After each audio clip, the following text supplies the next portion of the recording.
is Moby Dick. That B stands for bodacious. I'm Max Pleasure. Ziggy Moonlight. Johnny Gentleman. King Molasses, also known as the sweetest and stickiest drag king you'll ever meet. Hello everyone, my name is Swamp.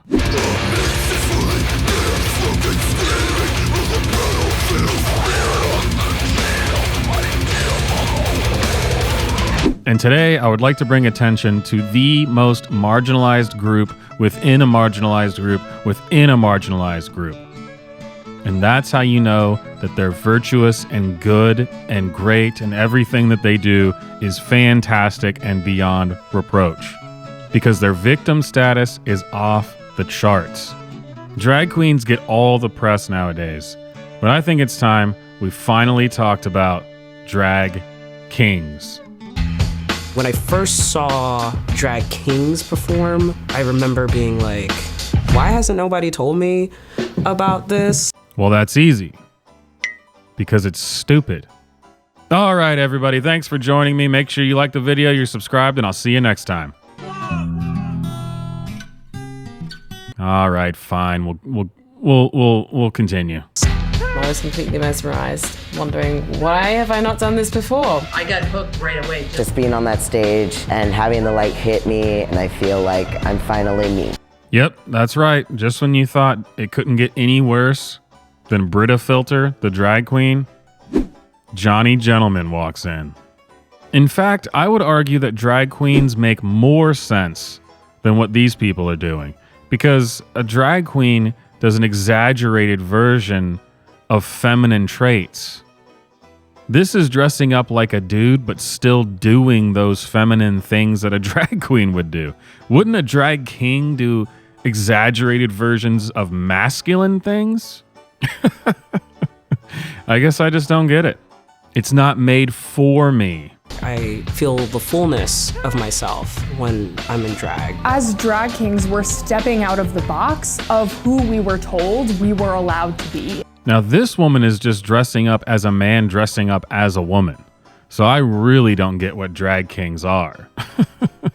And anytime someone says that stepping out of what, you know, the world told us we were supposed to be, no.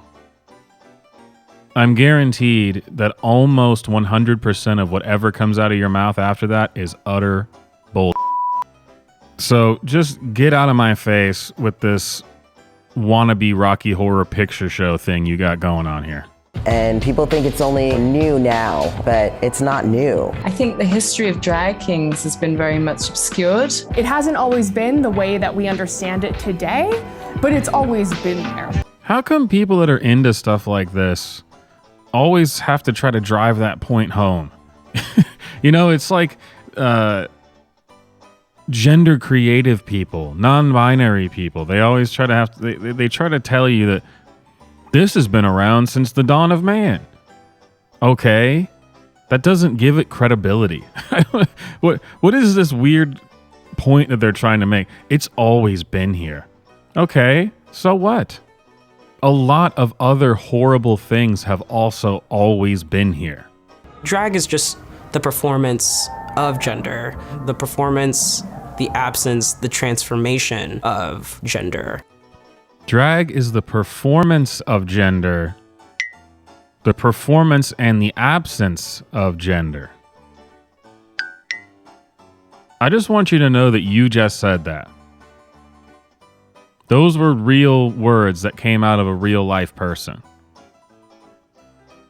Dear God. The majority of drag kings are AFAB performers, assigned female at birth. I do, however, know that there are AMAB performers who also perform drag kings, and also lots of trans performers. Hey, look, some new terms that we're going to pretend have always been around. And if you don't know them, we're going to point and laugh at you and be like, you uneducated moron. AFAB? AMAB? Everyone's been using these acronyms. Where the hell have you been? Yeah, this has literally been around since the dawn of man. It's always been. Don't be stupid. Go to college. It's about playing with masculine identities, masculine performativity, whether that's politicizing it, vulgarizing it, making it a farce, making it silly. But that's the thing. Like I said earlier, you're not doing that. These are not masculine things that you're then making a mockery of or a satire of. There is no masculine present in this at all. What? Okay. I mean, why is that? All of this stuff that comes from these creative people, it seems like the through line has to be removing masculinity. That's how you know it's art. That's how you know it's good. You get rid of the masculine altogether. There you go. That's all you need. You know, you could create this character, you could say whatever you want, you could do whatever you want, and people laugh. Whether it's clowning, striptease, dancing, singing. You know, I might do a monologue to music. I draw a lot of inspiration from American rock stars. I definitely am going for the bad boy with a heart of gold type of thing. Well, at least you're having fun, okay? I'll give you that. You know, that's all that matters. Because for some reason, no one seems to agree on what being a drag king is. And they say that's the beauty of it, you know? It's like they can never define things. It's always these abstract feeling, who's he, what's it, blah, blah, blah. But hey, you're having a good time. So you know what? Keep on keeping on. Can I say I'm a hoe on camera? Is that cool? I'm kind of a hoe when I perform. That swag you get in the shower that like nobody sees, it feels like that. Actually, no, I do not know what you're talking about. I do not have swag in the shower that no one sees. I don't think I have swag ever. I mean, I'm just a white cartoon on the internet. This is way outside my wheelhouse. I'm a Latin papi, which is like a Latin sex symbol kind of guy. No offense, but I think you missed the mark on that one. Just my opinion. It's art. It can be critiqued. So calm down. It surprised me when I even started incorporating like a lot of cultural elements into my drag. Even the palm hat that I'm wearing now. A lot of men from where my mom's village in Nigeria, in Warri, a lot of them wear big, wide, very present hats, and they walk with big, broad shoulders, and drag takes me there. I'm going to go out on a limb and say they wear big, wide hats like that because they spend a lot of time working out in the sun. And I'd also go out on a limb and say they have big, broad shoulders because they spend a lot of time working out in the sun. I'm not sure that you're capturing that essence here. I'm not feeling it.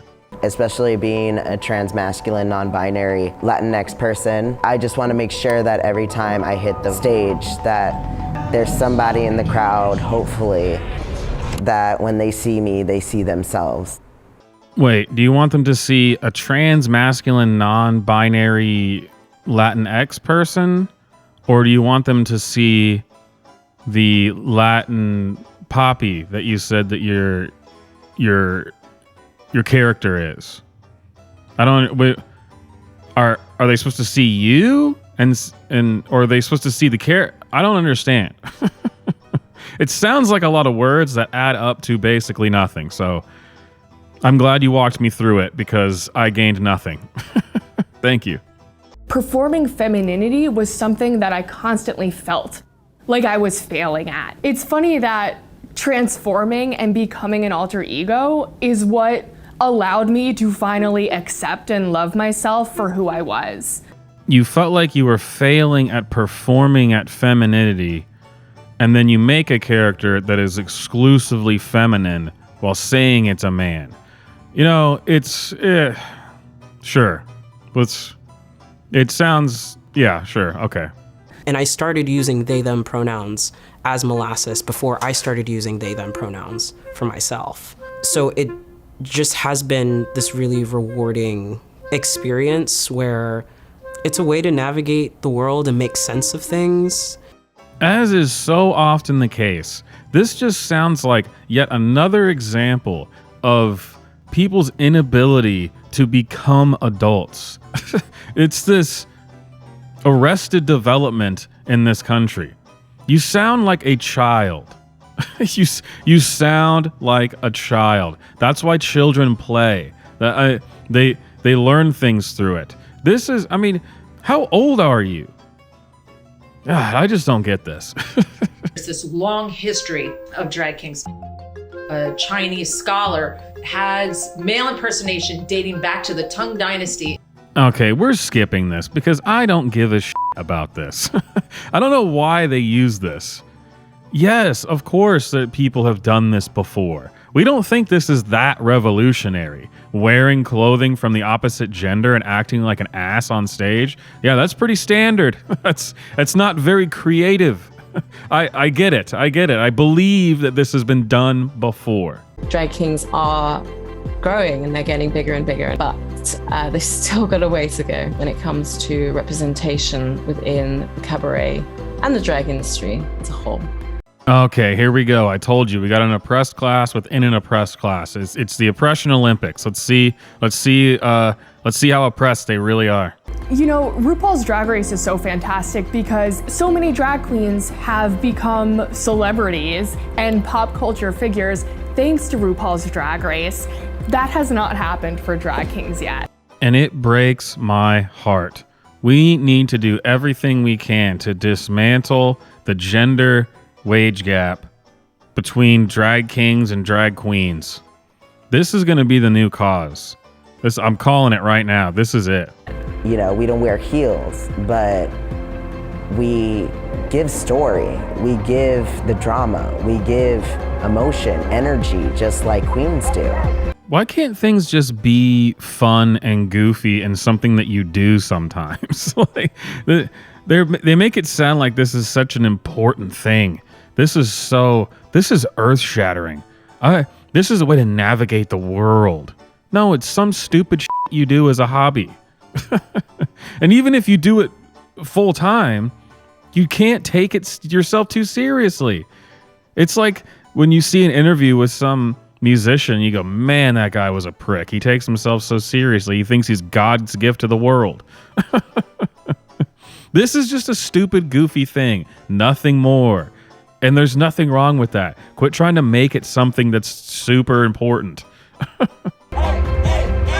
Because we're not in the mainstream, we don't have the same opportunities. As an AFAB person, I've had producers tell me before that I was unsellable and that's why they didn't book me. What I do want is for folks to acknowledge the power of misogyny. We are usurping male power and privilege, and that's still scary to people. I got news for you, lady. You are not usurping anything. If you think this is what masculine power looks like, and somehow this is going to be you doing your part to dismantle the patriarchy and destroy misogyny, boy, do I have news for you. Because this does none of that at all. But hey, you just keep trying. Keep trying. Our patriarchal society doesn't really take kindly to the idea that masculinity and manhood is something that anyone can put on. This is what happens when you live in a bubble and not in reality. Who says that? Society doesn't like the fact that masculinity is something that anyone can put on. Well, coming from you, I'm starting to think that not anyone can. Because this is your idea of masculinity? Man, this is so stupid. I mean, what are you talking about? I'm going to need you to cite some sources for the fact that the patriarchy is upset that masculinity is something that anyone can put on. And I need some sources that go beyond your lived experiences or some stupid thing like that. Because that's absurd. No man who is out there in the world doing literally anything just stops and says to himself, I am so glad that my masculinity isn't something that anyone can just put on, because that would make me scared. It's tiresome. But the great news is drag kings have been in other reality television competition shows and won. We've got Hugo Girl in 2018 who won in New Zealand, Landon Cider in 2019 who won Dragula, Tenderoni in Chicago who won in 2021. Oh, well, there you go. So things are looking up. I love ending it on a high note. That's just fantastic. I'm hopeful. I'm optimistic. And in the meantime, we're not waiting. So this new generation of kings that are coming up on the scene in the last 5 to 10 years is shaking up the scenes in a lot of different ways. We're making our own platforms. We're taking up space in platforms that have traditionally been dominated by cis men. Wait, why? Why would a drag king need to ever be taking up space that is traditionally something that cis men do, which if you don't speak full-blown alphabet mafia speak, means someone who's just a man. Regular, what we used to know as a man, just a regular dude, regular guy. That's like saying that drag queens now want to be included in women's beauty pageants. I don't know. Like, what does that mean? I thought the whole point was that you were poking fun at gender. Why would a drag king need to then take up space that a regular dudes do? I don't. What? All of us are starting a revolution to be seen, to fight for respect, because that's what we deserve. I firmly believe that us drag kings will make our mark. Like, we're kind of the coolest. We've kind of always been the coolest because we're kind of counterculture within a counterculture within a counterculture. How punk is that? Well, my buddy old pal, it's not. It is not punk. If you think this is counterculture, you need to stick your head out the window every so often and look at the world. Look at the country. If you think this is counterculture, I mean, damn. And they all use the same language. Each of these oppressed groups always use the same language. Revolution. We're just fighting for basic respect. It's like there's a playbook for this.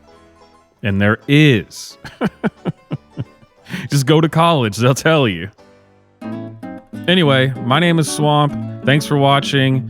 Hit like, hit subscribe, make sure you hit the bell for notifications. Leave a super thanks in the comment to support my work. Check out the merch. All the YouTuber stuff. Leave a comment letting me know that I'm just another example of a misogynist white guy on the internet who just needs to stay in his lane. You don't understand the lived experiences of drag kings. Oh no, wait, what do you guys do yeah. They love to do that. Like, whatever the hell that is. You know what I mean. I don't know how to type that, but just do it. All right, guys. I'll see you next time.